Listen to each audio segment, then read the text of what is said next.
Hey folks, Matt from Art of the Image. We're going to do a hyper-real HDR photo in Photoshop CS5 using HDR Pro. And this is a funky pink train that I found when I was out and about shooting. So we're going to take this, and basically what I've done is it was a single NEF, so I didn't have my tripod with me, so I've created two copies of it, and I've opened them in RAW and set one to -1 and one to +1 for exposure, so we've got a 3 exposure spread. So I'm going to select all these now. I'm going to go to Photoshop, Merge to HDR Pro, and we're going to let HDR Pro do its magic. It's going to open each of those on a separate layer so it can merge those. Those are all NEF RAW files from, this is a Nikon D90 shot, and we'll just wait for that to open, and there we go. It is open now in HDR Pro, and we're going to do some adaptations to it here. So I'm going to go up to 180 on the pixels. I'm going to come down to 0.40 on the strength. And sorry, that was 180 pixels on the edge glow radius. And we're at 0.4 on the strength. I'm going to come into our exposure here. Going to pull that up probably to about 50%, I'm guessing. Let's have a look and see how that looks. Starting to lose my sky there. So I think what I'm going to do is I'm actually going to leave this one at 0 on this here for now till we see what the detail looks like fully cranked. There's my detail at 300%, and I'm going to come over here to my color, and I'm going to crank the vibrance up here probably to about 65 or so, and we want the saturation up as well. We're going to bring this nice and saturated. 45, that'll work for me, and I'm actually going to come up to 75 on the vibrance. Okay, so now I'm going to click OK, and it's going to open it up for us in Photoshop. So it's creating the file, merging them, opening up in Photoshop, and once that's done, I'm just going to close off the mini bridge so that we can see the image, and there it is there.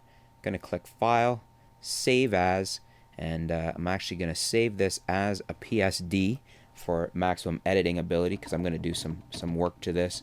So I'm going to call this Funky Pink Train, and it's going to be saved as a PSD. So I'm going to click Save, and then I'm going to close it, and we're going to reopen it again. So now we're going to open it as a RAW file. So we click Open As, and we go to our Funky Pink Train PSD. Make sure you've got Camera Raw selected here because we're going to use the Camera Raw editing ability. And there you can see it's opened up there. And I'm going to do some recovery here. I'm probably going to go to 100 on my recovery. Let me just have a look and see how that, yeah, I think that's what we're going to stay with there. And the exposure, we can probably pull back some and help out the recovery in the sky there as well. I'm going to come back to 1.5 on my exposure. Actually, it can probably go up to 1.25, it looks like, without, it's not really giving me any extra recovery there. So -1.25. We're going to bump up my fill light a bit here. We're going to take that up, maybe not that high. We're going to go to 35 for now. Bring my blacks up to about 25. I'm going to bring the brightness up here to bring back some of that, the lightness that we lost, and bring it right up here. See, we've still got quite a bit of the sky recovered there, which is really good. I'm going to go to my contrast, bump that up here. We want to bring that up to about 45, looks good. Clarity, going to bring this way up. We're going to crank it to 75 again, I think. That looks pretty good just like that. And vibrance, I'm going to bring that up to, I think, probably 50 or so. And saturation I'm going to leave because we're already doing very well on saturation there. And I'm not going to apply any vignetting on this one because I kind of like the way it looks right now. So what I am going to do is I'm going to click Open Image. And then we're going to save this again. So I'm going to click Save As, and it's Funky Pink Train. And I'm just going to type in edited, so I've got the two different files there in case I want to work on them without having to go back in. And then what I'm going to do is I'm going to do a real quick look and see if this benefits from a high pass filter. So what we're going to do is we are going to Control J to copy the background layer. I'm going to go to Filter, High Pass, and we've added that on there. And then what I'm going to do is change this to hard light. And my high pass was probably set around 3 or 4. I'm just using the one from the last one I've done. So it was a preset in there.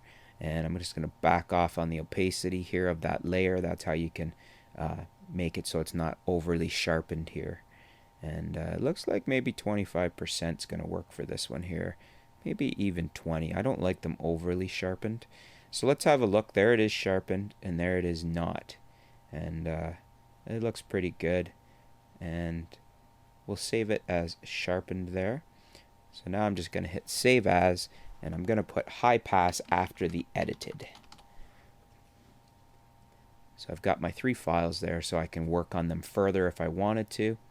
And I'm going to click Save As now, and I'm just going to turn this into a JPEG so that I can stick it at the end of the tutorial here for you, so you can have a look at the final image there, and then you can also see what we've done with it. I'm going to put the other 4 images there for you, so you can see where this came from, or I should say the other 3 images, and then what the final HDR Pro result is. And what we'll do as well here is we will do a little bit of a kind of a Photomatix Glow to this. So I'm going to add another layer, and basically we're going to take this here, and I'm going to put filter, and we're going to go to Gaussian blur, and we're going to take it up to 25%. And then what we're going to do is we are going to knock that back off down to about 25%, maybe 30%. And I think I'm going to drop it in above the other layer there. There we go. I like that there. That looks pretty good. And so now I'm going to save that. I'm going to click Save As. I'm just going to save this as another JPEG. And I'm going to put Gaussian on the end, so I know that I added the Gaussian blur. And we'll throw that one on the end as well, so you can see the 2 looks. Thanks for tuning in, folks. That's the end of the Funky Train Hyperreal HDR tutorial. Stay tuned. We'll be back soon with some more video posts, some more articles, and we'll keep you up to date with what's going on in the world of photography. Thanks a lot.